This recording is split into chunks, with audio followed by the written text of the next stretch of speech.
You're listening to Titans of the Trades. I'm your host, Ryan England, author of Hire Better People Faster and creator of the CoreFit hiring system, a proven process to help growing companies attract and retain only the best. I'm on a mission to revolutionize the perception of the trades and elevate it to new heights. After growing up in a blue-collar family, my passion for making the trades cool again runs deep. If you're a Titan in the industry and want to be on my show, stick around until the end and I'll reveal how you can be my next guest.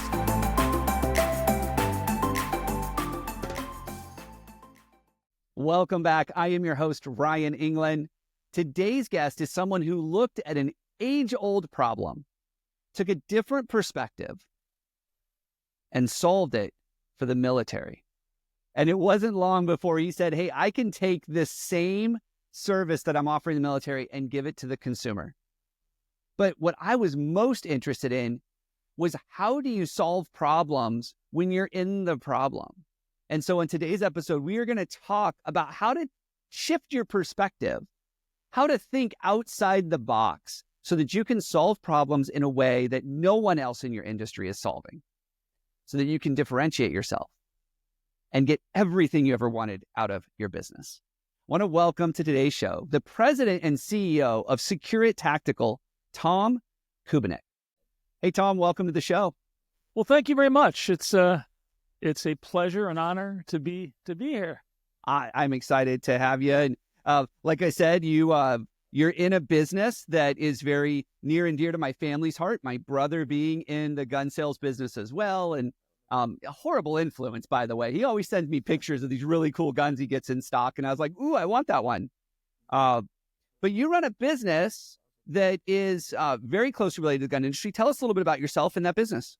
So my company is SecureIt Tactical, and in 2002, I started SecureIt, building armories for the U.S. military. And I kind of came into it. We can get into that really by chance, and started pursuing weapons storage in 2002. And in 2008, I designed and patented the SecureIt Tactical weapon storage platform, something we now call Cradle Grid. And that was working with U.S. Army Special Forces Command to solve their gear and gun storage problems at armories. By 2011, we were the primary supplier to the U.S. military.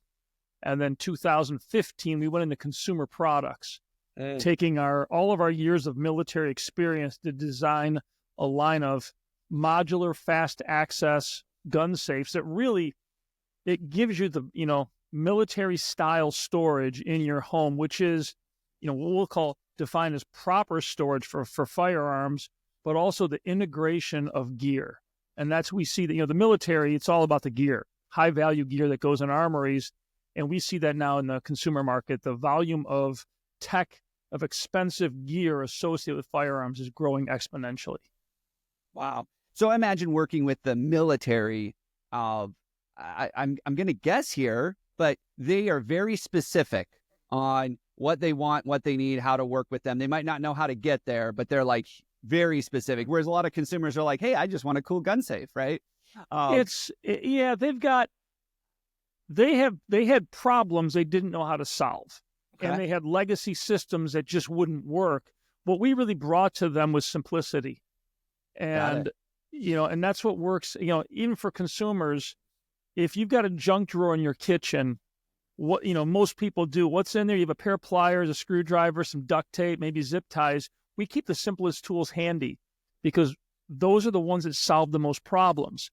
And our patented Cradle Grid system is just that. It's a very simple tool that allows an armor or a person to solve storage problems. All right. I would love to dig into this a little bit more, because when I think about entrepreneurs and the journey that they're on, I'm going to include myself in this bucket. We often over-engineer the solution to the problems we have. We don't keep it simple, even though simple is often better. What are some things that you've learned in working with the military? What are some practical things that our listeners could apply to their business when it comes to just thinking about how do we make things simpler?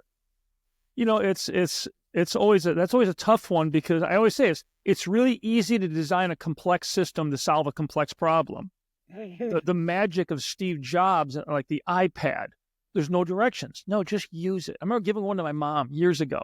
There's no directions. Mom, just turn it on and use it. Didn't require directions because of the simplicity of the interface. And when we look at our solutions, you know, it really comes down to stepping away and analyzing the problem without looking at what's already being done to solve it. And I had a real advantage. My background, I was a professional guitar player, and I got into business just because of I developed tendonitis, and my career ended as a musician. I was playing in Los Angeles, and I took a job in sales, and a year and a half later, I quit and started a telemarketing company in my apartment, and that kind of morphed and built over that business to another business. I ended up pursuing the weapon storage just because I thought it was cool. So I came at this, I was presented with a problem. Armories are failing. I didn't know what an armory really looked like. I didn't know what a weapon rack was. I'd never been in the military. I didn't have any concept of what I was dealing with. I simply talked to a guy for a long time, and then I talked to another one, just learning more about these problems. And I set out to create a solution, having never seen what they're using. It ended up being a huge advantage for me, because we coined the term Home Depot development. You know, one of our principles is don't reinvent a wheel that's already made. So I went to Home Depot, literally, we walked the aisle, say, how does America store stuff? And then we came up with our platform, which is it's a patented upper cradle, upper saddle that actually holds the gun, and a base piece that holds the stock. The rest of my system is open architecture, compatible with all sorts of storage products you can buy at Home Depot. All my competitors were proprietary.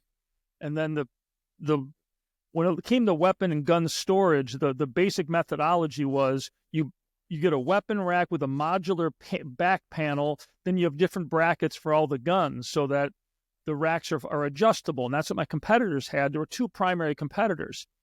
One had this universal weapon rack with 70 different brackets that would hold all the different guns. The other one had a similar rack. They had 230 different components that you could interchange to store every single gun in an armory. Problem is, armories are pretty dynamic, and the types of guns and quantities are changing a lot. And those systems, the military just could not, swap this bracket, get that bracket. All these different components was killing them. So I sat down with a piece of wood and a bunch of airsoft, toy guns, and just fabricated and made this bracket that would hold everything from an MP5 submachine gun up to shoulder launch rocket systems. It's one moving piece, and it requires no tools. So an armor can walk up to my rack, adjust it on the fly, put the gun or the weapon in the rack, and walk away. And That's what I just blew them out of the water. And we didn't know we had a win. We were, here's a quick side lesson in business. If there's no stated claimed expert in your field, claim it. Be the expert.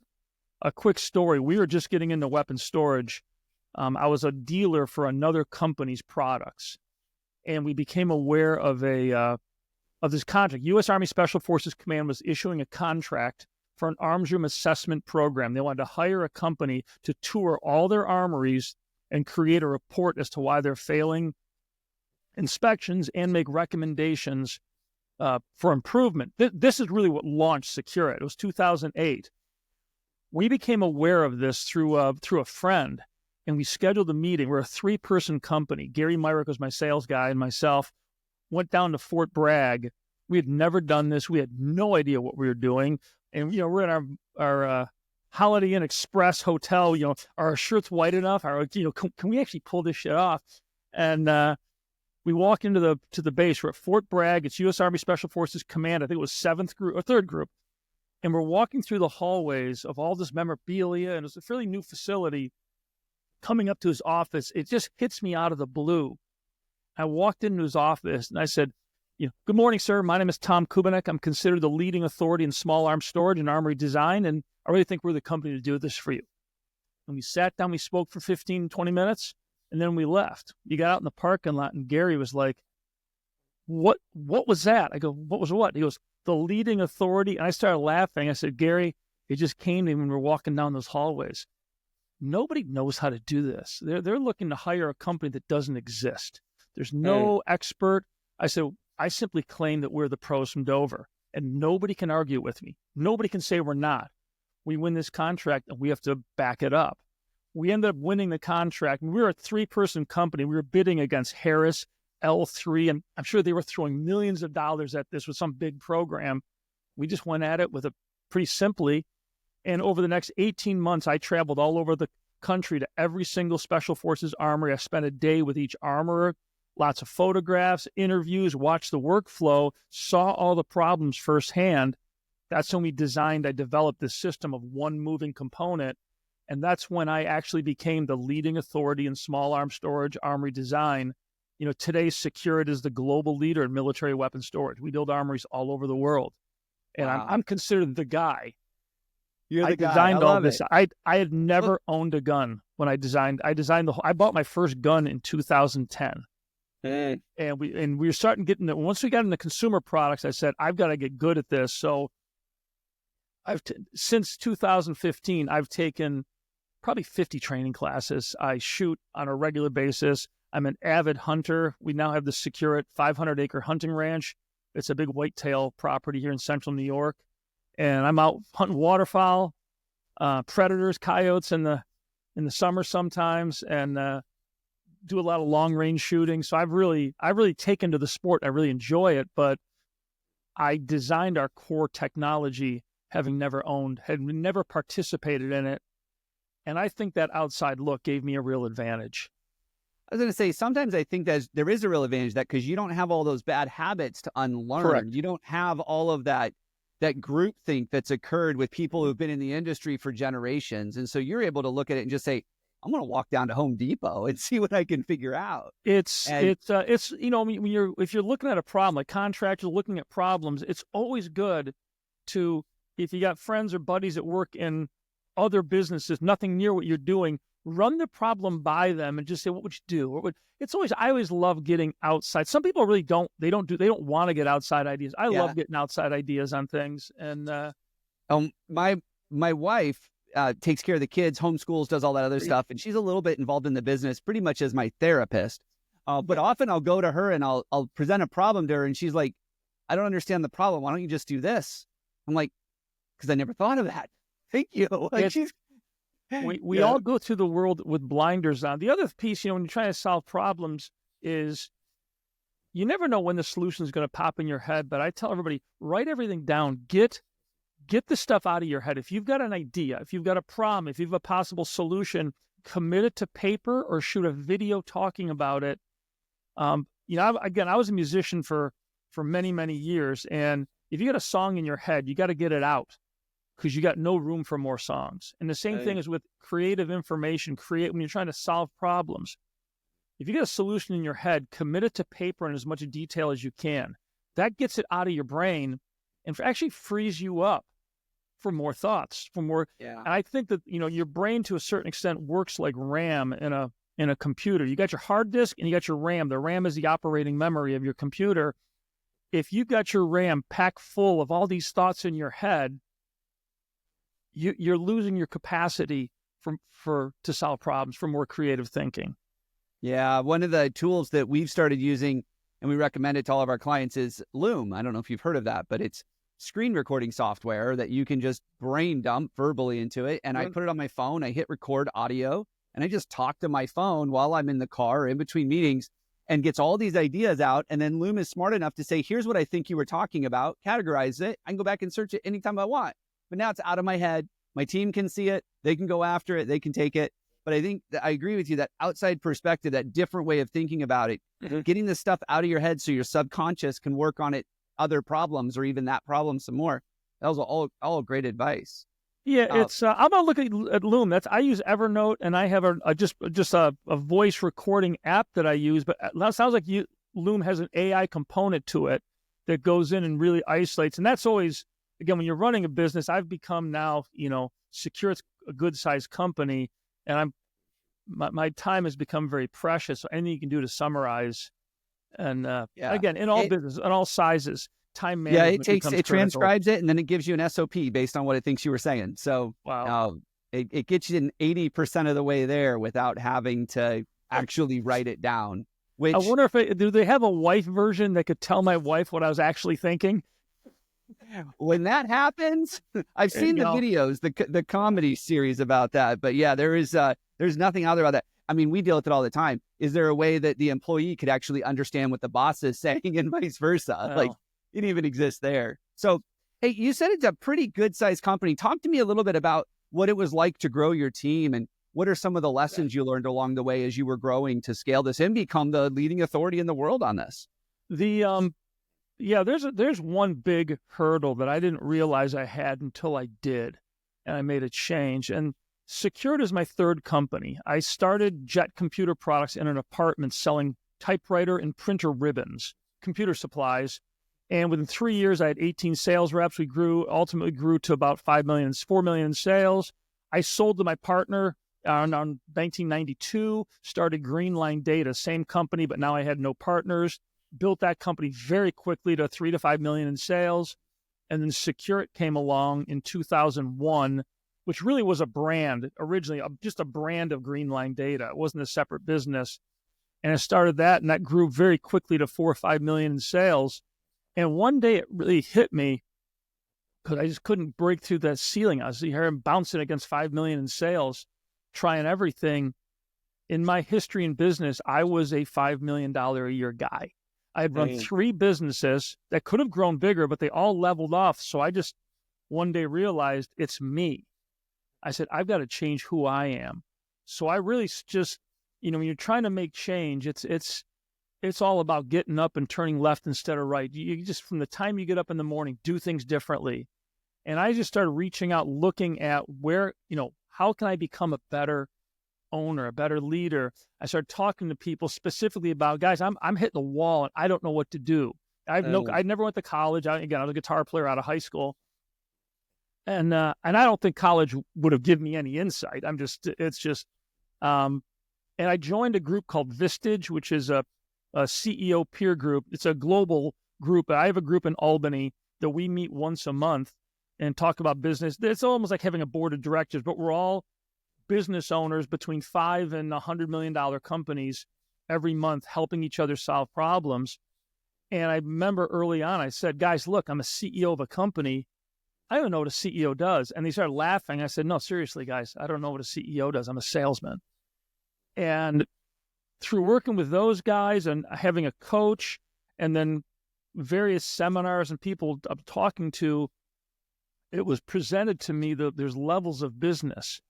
And when you max out, and anybody running a small business, you're going to hit this ceiling of, it happens between 2 and 5 million, depending on this type of company, where all of a sudden you're like, that's as big as you can get. You can't get any bigger. And what's happening is you're managing a business. And that's what I did. I hired people to help me run the company, but I was still involved in everything. I was still doing all the design work. I was making all the decisions. I was managing. And then you have to get past 5 million, you have to become a leader.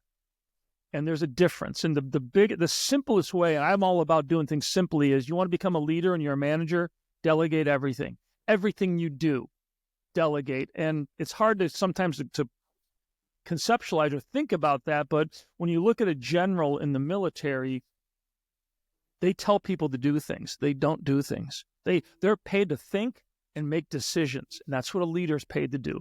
So the number one thing is, if you're hitting a ceiling that you can't get through, is put a sign on your computer, on your wall. It just says, what are you doing that should be delegating? And I started just delegating things to everybody. When you delegate something, say, hey, I need you to do this and this. I'd like to have it done by this date. Do you have any questions? Okay, if you're falling behind, just let me know. I'll touch base with you in a week, whatever it is.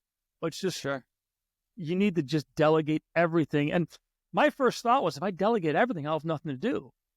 And you start delegating everything, and all of a sudden you're thinking at a higher level. All of a sudden, there's things that are happening in the company that never happened before because I was so mired down in the practical application of all the stuff that we do on a daily basis. Yeah. There's that term, working in the business or working on the business, which I think is a little cheesy, but it is true. Yeah. And I'd imagine that once you broke through that, you started doing the stuff that $10 million CEOs do that you didn't even know about. We grew from 5 million to 18 million in 3 years. Wow. And right now our goal is 30 million in the next 2 years. which is pretty rapid growth. But now, again, we're at another phase of business. And what we're coming into, that to get from that 25 to 50 million range, that's where you're building out middle management. For us, it's about departments, department heads. Because again, we're still a really small company, given our sales size. I mean, the whole military side of my business is run by 2 people. It's not, we have a lot of outside contractors that we'll employ if we have to, but the actual design work, the quoting, it's pretty simple. On my retail side of the business is now 87% of my company. So the retail is dramatically larger. The military is a niche market. Yeah. Well, hey, I'm listening to you talk about this, and so much good little nuggets I'd love to dig into. But one of the things that I keep hearing over and over and over again is that you had to almost, you had to think completely differently than other people in the industry. You were here to disrupt this. You were here to say, you put it out there first. We are the leader in this. And then you became it, which I love, because there's something about just putting those things out there and committing to it, and then people holding you accountable to it. But I also know that one of the things we deal with in the trades a lot is that there is this perception that the industry doesn't take care of their people. It's not really a good place to go. And it's one of the reasons we're having this labor crisis. Yeah. So we run into a lot of entrepreneurs in the trades that are saying, how do we disrupt this? How do we say, hey, this isn't your grandpa's construction company. We are different. We're leading edge. We're cutting edge. It's one thing to say, it's another thing to do it. So for entrepreneurs that are looking to disrupt the traditional industries, the traditions in the industry, what advice would you have from them? You already gave Vistage, which I love. As a Vistage speaker, I'm very familiar. I love that organization. Incredibly powerful, but like all organizations, you get out of it what you put into it. Yeah. I love the idea of getting a mentor, talking to people who are where you want to be. Is there any other advice you have for those entrepreneurs who are saying, hey, I need to do this differently. I need to show everybody it's different. How do you get them thinking like that? And what recommendations would you have? For recommendations, one of the things I like, especially in a contractor type business, if you got a lot of employees, if you've got guys out in the field working, again, with the turnover rates that we see in America across all industries, the hiring challenges, the best thing is that your employees say, this is the best job I've ever had. This is the greatest company I've ever worked for. And they talk to their friends. We have that kind of a culture here where I've got people lined up that want to work for us. And we've never really advertised for jobs. We've got so many people that want to, but one of the things that we do, and this is, again, if you're a small business owner, look at your historical sales, look at where you want to grow. How much does your company generate in profit in a year? And where do you want that to go? Take a look at those numbers. And what people should do is, I'm going to use just round fictitious numbers. Let's just say you're going to generate $100,000. Your goal, I want to generate $100,000 in profit. It could be 10,000, whatever it is. Say, okay. And that's going to be a goal you can attain through basic work. And then say, okay, that's the line in the sand. Anything above that, 35% goes into a pool, will be divided amongst the employees. We do that at Secure, where we establish our goal for the year, which is a sales goal and EBITDA, profit goal, and say and I make the goal not a super in the bonus. It's not a super stretch. It's an attainable goal, but it could just simply be what we sell last year. Okay, the minute we beat last year profit, 30% of the additional profit goes into a pool, and then you take your employees and you take total payroll divided by each person's individual payroll, and that's their percentage of the pot. You take yourself out of it. But we started doing that, and we hit some growth years that I established this, once we bust, I think at the time we were generating, once we're over, I think it was 400,000. So I don't know what it was in profit for the year. We're going to make this pool. And we lit up. And the checks that went out of here, my employees make between 55 and 250,000 a year.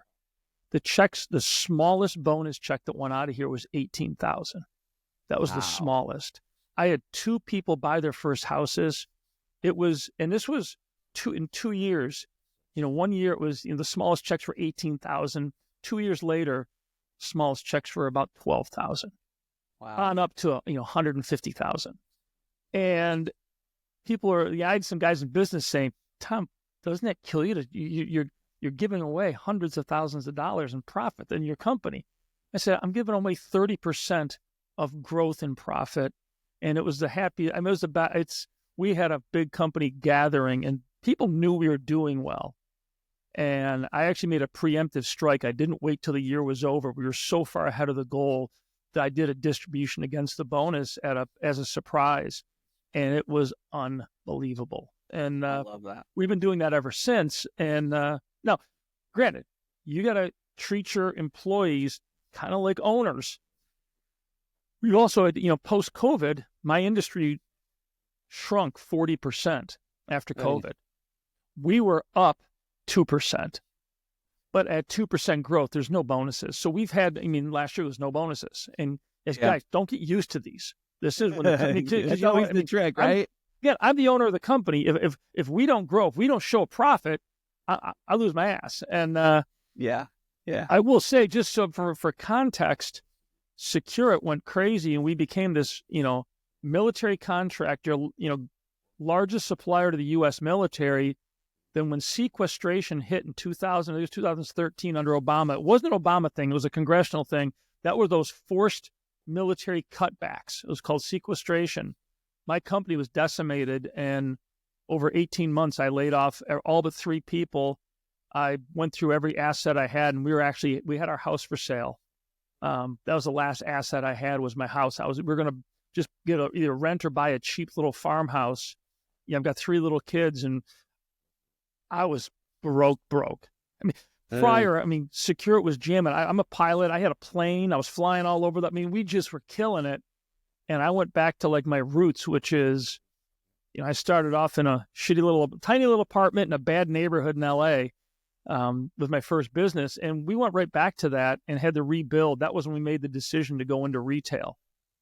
And that was really a game changer. Another quick point for listeners is sometimes your best decisions, your greatest ideas come when your back's against the wall. If there had been a government program in place saying, oh, he's struggling because of defense cutbacks, here, we're going to give you this money to hold you over. We're going to do these programs, these grants, whatever, keep your employees. And would I have come up with the idea to go into consumer products? Probably not. But I was at the end of the rope selling my last asset. I was out of money. And I just said, I can't rely on Congress to determine my future. I needed to be able to do it myself. And we made that decision. After we went into consumer products, we're like, why did it take 12 years to make this decision? I should have gone into consumer products in 2002. I have had those things as well, where it's like, why didn't I do this 5 years ago? And so, no, I agree. And I think that's where some of our best decisions come, because we are forced to think outside the box, because what we are doing today isn't working. Right. That's why we have our backs up against. Well, Tom, this has been great. How do people learn more about you, learn more about SecureIt, what you guys are up to? Just Google, if you Google SecureIt, just Google, put in any search engine the word SecureIt. It's secure and it as one word. We pretty much own the SEO on all that, and you'll get a lot of information on us. What we are really known for is very flexible, adaptable, organized storage of guns and gear, and all of our safes are considered fast access gun safes. We don't believe in big dinosaur safes in your basement. We believe in small modular safes strategically located throughout your home to give you a better tactical advantage in the event of a home invasion or robbery. We call it decentralized firearm storage, but our website is full of information. We've got a big YouTube channel, and then join the pack on our website. That's a little email thing. You get a discount, but pack members, people who join our pack, if you want to save money on SecureIt products, we do monthly and quarterly, whether they're promo sales or contests and things. We don't do big public sales of our products, but pack members do get some pretty significant discounts and access. We use a lot of our customers to bounce new ideas off of and things. Got it. Cool. Well, yeah, I am now a registered member of the pack. My wife's been on me about getting a new safe because she can't handle this big burly one. Like even opening the door is a pain. So I'll definitely be checking that out. Tom, this was awesome. I love that idea of just saying, hey, when your back's against the wall or when you hit that ceiling where you just cannot break through, not only do you need to think outside the box, but sometimes it's talking to people that are where you want to go. And I think that that's a great lesson and a great reminder for everyone. Tom, thank you so much for being on the show. I've really enjoyed it. Thank you very much.